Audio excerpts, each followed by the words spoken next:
Video കണ്ടു തരുമ്പോൾ മിക്കവാറും നിങ്ങൾ എന്നെ തെറി വിളിക്കും. എന്നാലും കുഴപ്പമില്ല. ജർമ്മനിൽ നല്ല ചായപ്പൊടി ഏതാണെന്ന് ചോദിച്ചുകൊണ്ട് എനിക്കൊരു കമൻറ്റ് വന്നായിരുന്നു. ഇത് നോക്കാനായിട്ട് ഞാനിന്ന് പോയത് എൻ്റെ വീടിനടുത്തുള്ള ഒരു കോഫ്ലൈനിലാണ്. അതൊരു കുഞ്ഞ് കോഫ്ലൈൻ്റ് ആയിരുന്നു. അതുകൊണ്ട് തന്നെ അവിടെ കളക്ഷനും വളരെ കുറവായിട്ടാണ് എനിക്ക് തോന്നിയത്.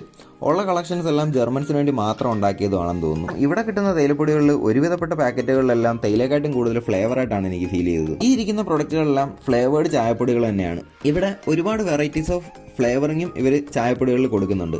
അതിൽ നമ്മുടെ ജിഞ്ചറും ലൈമും അതുപോലെ തന്നെ മറ്റു കുറേ ഇലകളും ഒരുവിധപ്പെട്ട എല്ലാ പഴങ്ങളും പച്ചക്കറികളും വരെ ഇവർ ഈ ഫ്ലേവറിങ്ങിന് വേണ്ടി ഉപയോഗിക്കുന്നുണ്ട്. ഈ സാധനങ്ങളെല്ലാം ഒന്നും നമുക്ക് യൂസ് ചെയ്യാനായിട്ട് കഴിയത്തില്ല. നമ്മൾ മാക്സിമം യൂസ് ചെയ്യുന്നത് നമ്മുടെ ഏലക്ക വരെ മാത്രമാണ്. എന്നാൽ ഇവിടെ ഏലക്ക ഇട്ടിന് കാണാനും കഴിഞ്ഞിട്ടില്ല. അതുകൊണ്ട് തന്നെ എനിക്ക് പറയാനുള്ളത്, ഇവിടെ കിട്ടുന്ന തേയിലപ്പൊടികൾ ഉപയോഗിച്ച് നിങ്ങൾ ചായ ഇടുകയാണെന്നുണ്ടെങ്കിൽ നാട്ടിലെ ടേസ്റ്റ് ഒന്നും കിട്ടുമെന്ന് എനിക്ക് തോന്നുന്നില്ല. ഞാനിട്ട് നോക്കിയിട്ട് എനിക്ക് കിട്ടിയില്ലായിരുന്നു. അതുകൊണ്ട് എനിക്ക് പറയാനുള്ളത്, നിങ്ങൾക്ക് ജർമ്മനി വന്നിട്ട് നല്ലൊരു ചായ പിടിക്കണമെന്നുണ്ടെങ്കിൽ ഒന്നുകിൽ ഇന്ത്യൻ സ്റ്റോറുകളിൽ പോയിട്ട് നമ്മുടെ നാട്ടിൽ കിട്ടുന്ന ബ്രാൻഡുകളുടെ തേയിലപ്പൊടി വാങ്ങിക്കുക, ഇല്ലെങ്കിൽ നാട്ടിൽ നിന്ന് വരുമ്പോൾ കൊണ്ടുവരിക. അല്ലാതെ ഇവിടെ കിട്ടുന്ന ചായപ്പൊടികൾ ഉപയോഗിച്ചുകൊണ്ട് നമുക്കത്ര ടേസ്റ്റിൽ നാട്ടിലെ ചായ ഉണ്ടാക്കാനൊന്നും പറ്റത്തില്ല. പിന്നെ ആകെ സിമിലർ ആയിട്ടുള്ളൊരു ചായ ഉണ്ടാക്കാൻ പറ്റുമെന്ന് തോന്നിയത് ഈ യോഗി ടീയുടെ പാക്കറ്റാണ്. ഇനി ഇവിടെ ജർമ്മനിയിൽ ഇതിലും നല്ല തേയിലപ്പൊടികൾ കിട്ടുമെന്നുണ്ടെങ്കിൽ അതാരെങ്കിലും ഒന്ന് കമൻറ്റ് ചെയ്തേക്കണേ. അപ്പോൾ നമുക്ക് അടുത്തൊരു വീഡിയോ കാണാം.